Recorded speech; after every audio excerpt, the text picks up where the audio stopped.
Remember that. All right, let's get a quick sound check. Doom doom. Make sure the feed's going out. Bang, there she goes.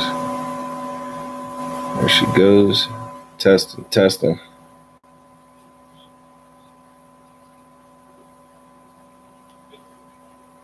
No sign, Chris.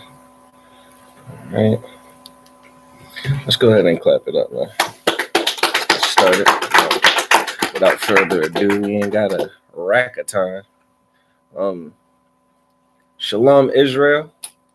We are the Israelite School of Universal Practical Knowledge. Started out at 1 West 125th Street, Harlem, New York, under Commandant General Yohana. We've been bringing out the truth of the Bible since 1969, and that truth, much to every other nation's disappointment, is that the blacks, the so-called blacks, the so-called Hispanics, and the so-called Native Americans are the true Jews that the Bible speaks of. You understand? We are the 12 tribes of Israel. We are Jews, not Jewish. You understand? And we are the people that the Most High, has made a covenant with. You understand? He made a covenant with our forefathers. You understand that if we would serve him, that he would put us on top of all other nations. And this is such an important truth that ISUPK brings out because it's not being brought out anywhere else. You understand? Like this is not taught anywhere else. It's damn for sure not taught in schools. You understand? This is Black History Month. Your kids are going to go to school for 28 days in February. I guess they'll be there for, call it 20 of them, right? And not once will they hear that Black people are the children of Israel. You understand? That the so-called Negro is, the tribe of Judah in the Bible. They're not going to learn that. You understand? Oh, they're going to learn about the cotton gin. They're going to learn about the stoplight. You understand? All these inventions and things. But they are not going to learn the information that can actually save their lives. You understand? They're going to learn about Rosa Parks and Martin Luther King and Malcolm X, maybe. I don't even know if they teach it Malcolm X in school too much. You understand? They darn for sure going to harp on Martin. Maybe some Harriet Tubman. But they are not going to get the truth of the Bible, that can actually fix a people. You understand? That'll give us the solutions that we actually need to fix the problems that we actually have. The ISUPK is not affiliated with any other Christian organizations or religious institutions or Muslim mosques or Hindu temples or what have you. The ISUPK is not affiliated with anybody else. If it is not in the ISUPK, it is not the truth. You understand? So today we're going to bring out pretty much some information, as always. Let's get Hosea chapter 4, verse 6. One of the young brothers was trying to pull I was asking him for one scripture, and he pulled Hosea 4 and 6. I guess this scripture is stuck in his head. You understand? This book, chapter, and verse, but maybe just a little bit off with what that one says. But it is absolutely relevant. You got that, warrior? Let's hear it. Hosea chapter 4, verse 6. Go ahead. My people are destroyed. Who? My people. My people, the children of Israel, man. The so-called blacks, the so-called Native Americans, the so-called Hispanics, the so-called Haitians, you understand, the so-called West Indians. We are destroyed, man. We are destroyed. Go ahead. For lack of knowledge. For what? For lack of knowledge. We are destroyed because of what we don't know. There is an information that is beneficial, and then there's just plain old information. You know what I'm saying? Like,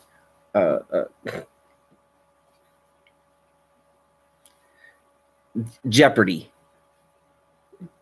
Who cares if you're good at Jeopardy if you don't know that two men shouldn't be laying together? You understand? Or if you don't know, you know what I mean? But if you're a drug addict, who cares how good you are at Trivial Pursuit? You know a lot of things. You know a lot of facts. You know when this was made, when that was made. But you don't know how you should conduct yourself. You understand?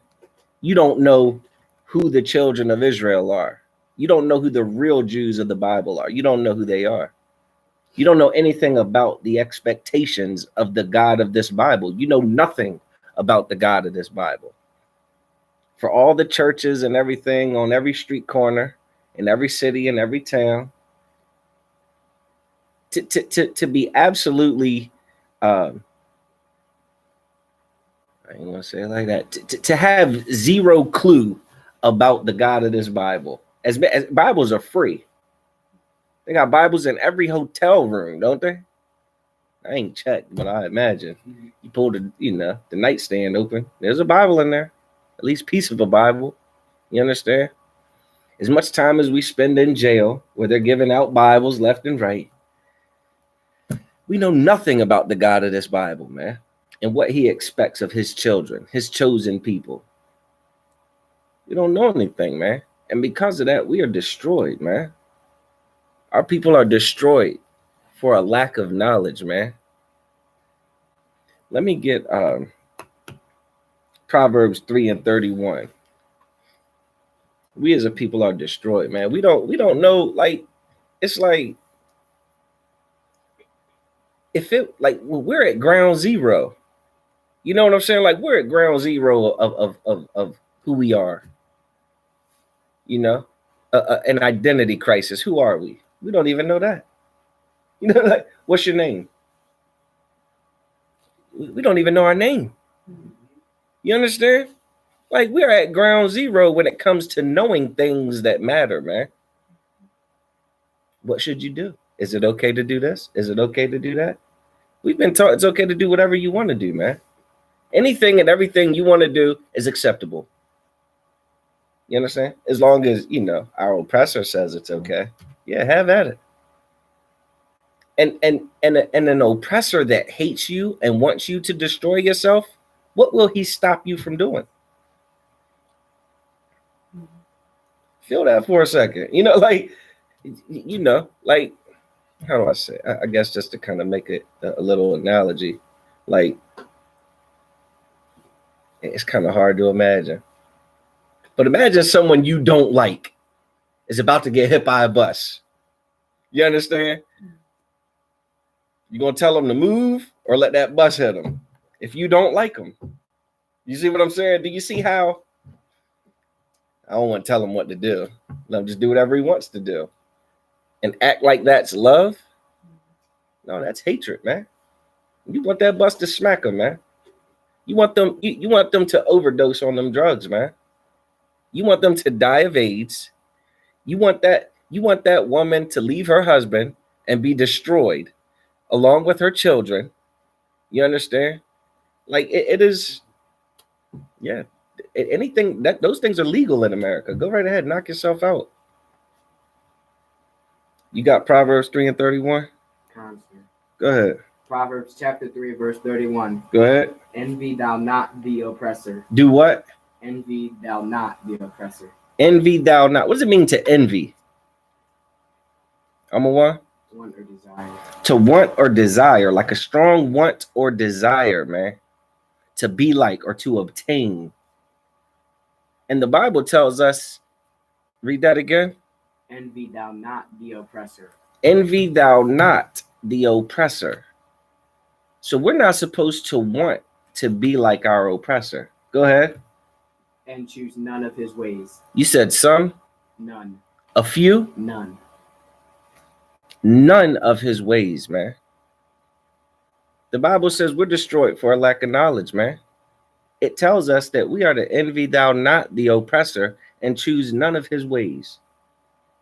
Yet, every holiday and tradition and custom that our oppressor has, we have it as we do it.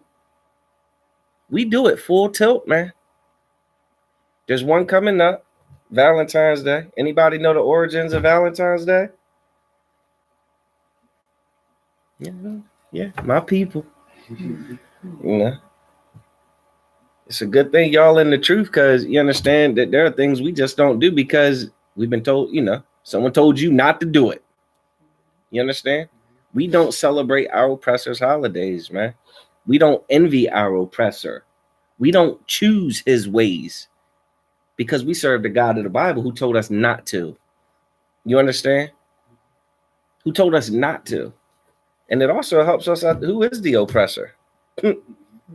It's somebody whose ways are not the Most High's ways. That's for damn sure. Check. You understand? So we're gonna get into some of this Valentine stuff, and you're gonna see how this is garbage, man. And not only is our oppressor's ways garbage, but you'll also see how the damn Christian church and the Catholic Church are, you understand, hand in hand. You understand, like they're the same. They're married. You understand? The Christian church and our oppressors' customs and traditions and heathen, vain ways are all the same. They share them. And that goes against the Bible too. But in the ISUPK, we do what the Most High says to do. You understand? We don't worry about what it costs. We don't worry about who might frown upon it, because the God of this Bible is way more, you understand, important than some friendship with some sucker in the world who thinks that, you should be giving them flowers and candy because it's February 14th or 15th. Was it the 14th or 15th? Salakia. One of those days. The middle of February. You understand? So I sent you I sent you a article about the pretty much the history of Valentine's Day. You start at the top. Let's get to the part where it says we're gonna break this one down, man. Silly garbage that we get into. You understand? Like I just thank God for the truth, man, because I used to be caught up in this nonsense, not knowing what I was doing. You know what I'm saying? Just in all my ignorance and just lust and bliss. Just, this was the time of year to chase tail. Huh? Like whether you wanted to or not, it was like, you know what I'm like, the peer pressure was extreme. You understand? Like it was, be my Valentine. You sending a card to the, to the girl you got a crush on. I mean, they doing this in elementary school, man.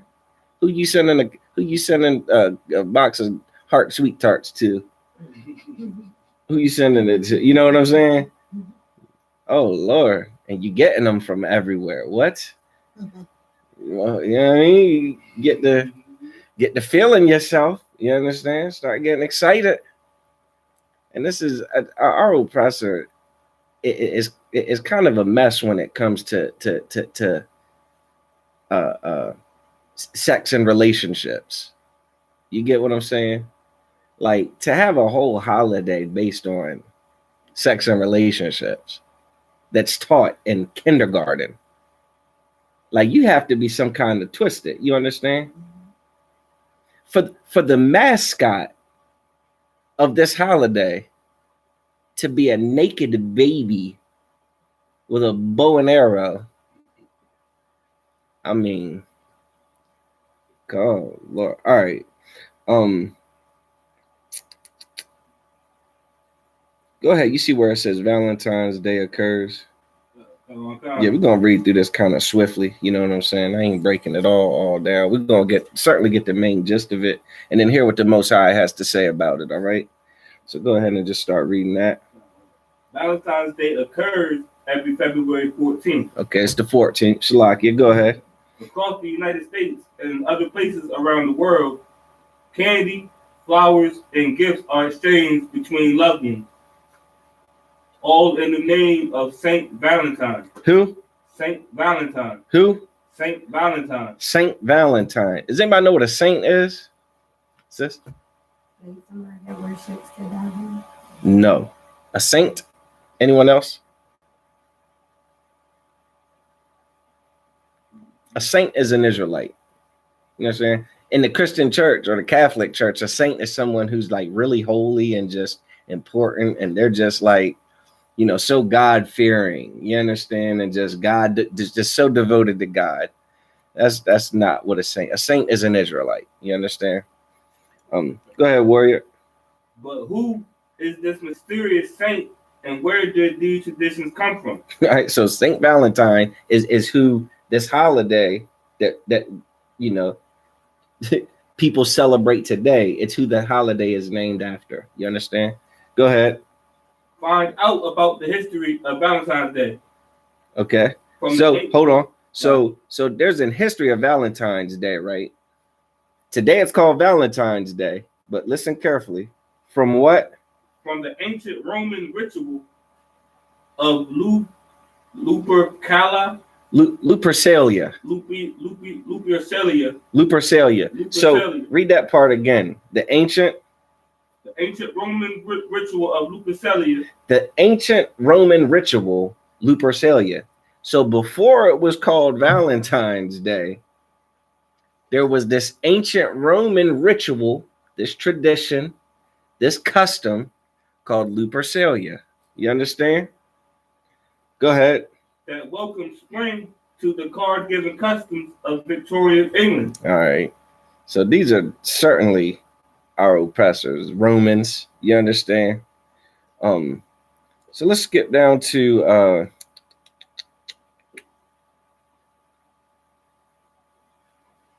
you see where it says the Catholic Church? Go ahead. The Catholic Church recognized at least 3 different saints named Valentines or Valentinus. All right. So the Catholic Church, it you know, has like these backstories about these 3 different, you know, Saint Valentines. You understand? All of which, you know, were martyred, who were killed for whatever reason, and it's their attempt to recognize them, that this is a Catholic supported holiday. Do you understand? So just read the first one. All of whom, sir? One legend. Okay. Yeah. One legend contends that Valentine was a priest who served during the 3rd century in Rome. All right, so one of these Valentines was a priest, imagine, who was, you know, who was serving during the 3rd century in Rome. Go ahead. When Emperor Claudius II decided that single men made better soldiers than those with wives and families. So there was this Roman emperor named Claudius II. Everybody in his army, he was basically saying, you can't have a wife, yo. You understand? We can't have you on the battlefield worried about, you know what I'm saying, trying to make it back home to your families and this and that. We don't want none of that. We don't want you all in no love spell and booed up and, you know what I mean, worrying about trying to be alive. We need you worrying about killing and not being afraid to die. You understand? So he outlawed. Well, hold on. Did it say it? No, go ahead. He outlawed marriage for young men. Yeah. So the soldiers in his army, he was saying, no, you can't get married. You understand? That's the emperor. Go ahead. Valentine, realizing the injustice of this decree. So this one of the Valentines says, you know, it's like, okay, well, I don't think that's fair. You understand? I don't think it's fair that you don't let these men marry. You understand?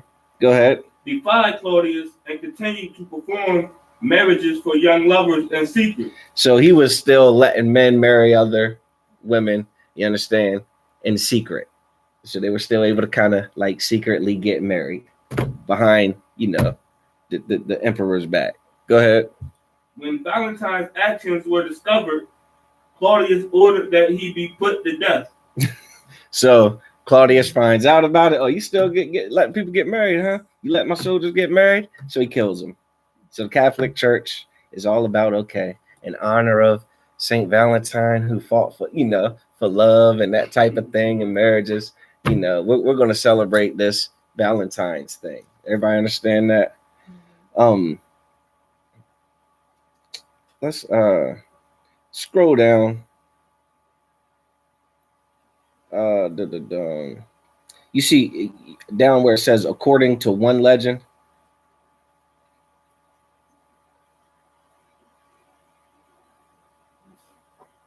You see where it says other stories suggest that? Should be like under the advertisement. It wasn't much further. It was like before the next the section. origins of Valentine's Day? Yeah, way before it. Before. Other stories suggest that. Yeah, like go down to like the next sentence. It says, according to one legend. All right, go ahead. According to one legend. Oh, all right, so here's another legend about another Valentine. Go ahead. An imprisoned Valentine actually sent the first Valentine greeting himself after he fell in love with a young girl. Go ahead. Possibly his jailer's daughter. All right, so there's another so-called Saint Valentine who's sitting in jail, you understand, and falls in love with his jailer's daughter and, you know, writes her a note. You understand? Go ahead. Who visited him during his confinement. Right. So, you know, the jailer's daughter, I guess, was coming to see her dad or whatever, sees this cat, is like, ooh wee. And you know, this is a thing that happens all the time. These women end up, you know, with men that are locked up in jail. You understand? They start with the pen pals and all of this crazy weird stuff, or they visit with someone else. And a brother will marry a sister, you know what I mean, that is free while he is locked up. You understand? The whole time they've known each other, he's been locked up. And that happens. All right, go ahead. It says before his death. Before his death, it is alleged that he wrote her a letter signed from your Valentine. Go ahead. An expression that is still in use today. All right. So again, that's where it's like, will you be my Valentine? So apparently he was on death row pretty much. And before he was killed, he wrote her a note and signed it. You know what I mean? Love, your Valentine. So that's why everything is, you know, Valentine this, Valentine that, love this, love that, relationship this. Like, this is how it all kind of, this is what it's about. This is what it's about, man. Just vain and childish. Like, this has nothing to do with our people, by the way. You understand? Like, this has nothing to do with our people. But, you know, those are just the Valentine points of view. But let's go down to, skip down to the origins, you understand? A pagan festival in February that was going on anyway. You understand? You see it? While some believe. Go ahead. While some believe that Valentine's Day is celebrated in the middle of February to commemorate the anniversary of Valentine's death or burial. Right. So it's saying, well, you know, some people believe Valentine's Day is all about Valentines, right? You know, what pick a story about a Valentine that had something to do with love, right? Go ahead. Which probably occurred around AD 270. Go ahead. Others claim that the Christian church may have decided to place St. Valentine's feast day in the middle of February in an effort to Christianize the pagan celebration of Lupercalia. Excellent. So what he's saying is the other perspective is maybe, you know, this whole Valentine's thing ain't even a real thing. Like, maybe it's just some attempt for the Christian church to have some sort of feast day that goes along with an already existing feast day that takes place in the middle of February called Lupercalia. You understand? Some other pagan garbage that's going on, and you know, Christians can't stand to be left out. You understand? They cannot stand to be left out. That's why they're going to exchange Valentine's cards and flowers and balloons and chocolates in church Sunday. You understand? Like, it is anything that the world does, the Christian church does. They just do it with gospel music. They do it with gospel music. They do it in a suit and tie. You understand? And call it holy. You understand? And that is not what this is. That is not what the Most High expects of his children. We're going to get that straight out of the Bible. You understand? But let's see what this Lupercalia nonsense is. And then we're going to get back into the scriptures, man. We ain't got to get too deep into it to really see how much nonsense is involved with it. But just go ahead and take that. Celebrated at the Ides of February. The Ides. Ides of February. The Ides of February is just the middle, the 15th. You understand? Go ahead. Or February 15th. Lupercalia was a fertility festival. It was a what? Fertility festival. It was a what? Fertility festival. A fertility festival. Let that sink in. Let that sink in. It was a festival about fertility. Now again, fertility. What are we talking about? Fertility. What the hell is fertility? Huh? Maserati? Getting girls pregnant. Yeah, it's pregnancy, man.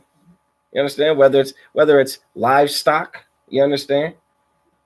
You know, you want your animals to reproduce. If you're a shepherd, you know what I mean, or a farmer, you got cows or goats or sheep. You understand? Like you got whatever, you know. It all things pertaining to fertility. You understand? Even with crops, you understand?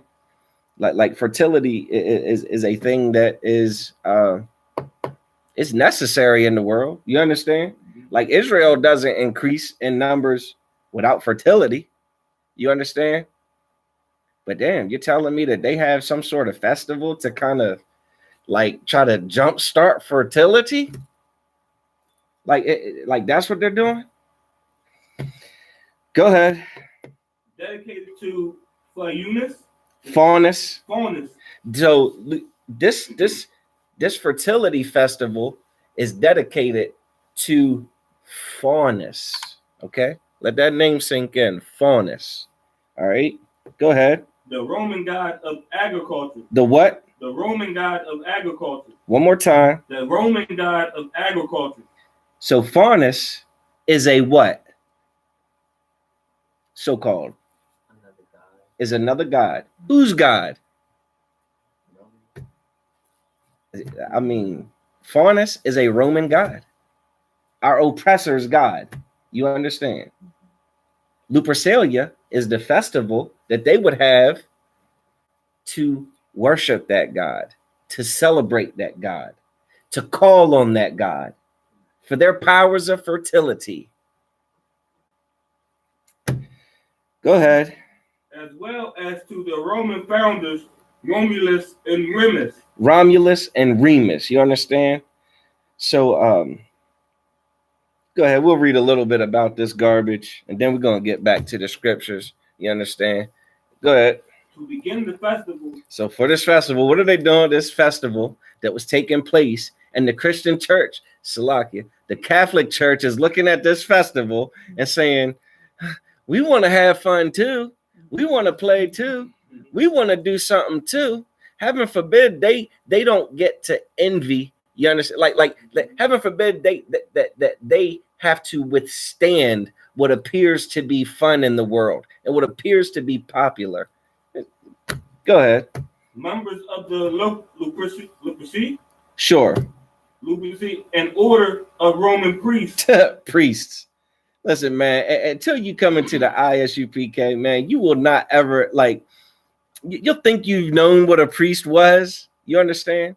Until you come in here and realize that the priests, the real priests of the Lord, man, are nothing like every other thing that's portrayed in movies. You understand? That's taught in church. That's you know, there's nothing. It's not even close, man. So these so-called priests are doing what? Would gather at a sacred cave where the infants Romulus and Remus, the founder of Rome, were believed to have been carried by a she-wolf or lupa.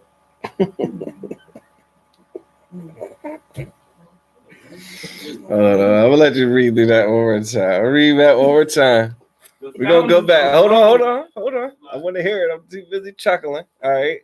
Go ahead. The founders of Rome. No, go back to Order of Roman priests. The order of Roman priests. An order of Roman priests.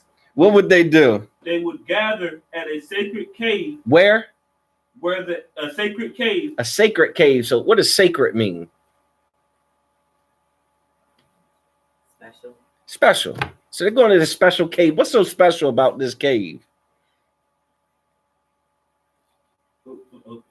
Where the infants Romulus and Remus. So the infants, Romulus and Remus, who are the founders of Rome, there's this tale that they were infants. The two infants, Romulus and Remus, what happened with them? Were believed to have been cared for. They were what? Cared for. Cared for, taken care of, cared for, nurtured, raised.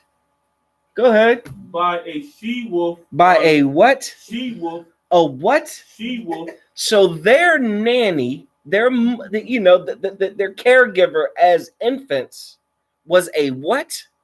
She-wolf. A dog? She-wolf. Wait.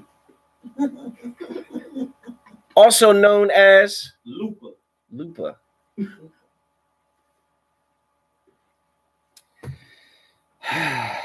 What would they do in this cave, brother? Go ahead. The priest would sacrifice a goat. They would sacrifice a goat. Go ahead. For fertility. For fertility. So to kind of like stir up and provoke this fertility nonsense, they would sacrifice a goat. Okay, kill this goat here. Blood, stabbed up, chopped up, what have you. Go ahead. And a dog for purification. And a dog for purification. So they're killing goats and dogs in honor of, you understand, Romulus and Remus and their pit bull mother. You understand? All right, go ahead. They would then strip the goat's hide into strips. They would then strip the goat's hide into strips. So they would take its skin and make like straps with it, like maybe a belt. Like picture a belt made of this goat's skin. You understand? Go ahead. Dip them into the sacrificial blood. So all the blood that's there from killing the damn animal. Go ahead. And take to the streets. Do what? Take to the streets. So they would take these, bloody, you understand, strips to the streets. They would go back to, to the town. You understand? Go ahead. Gently slapping both women and crop fields with goat hide. Doing what? Gently slapping both women and crop fields with the goat hide. All right, so now they're running through their towns, you understand? Slapping women.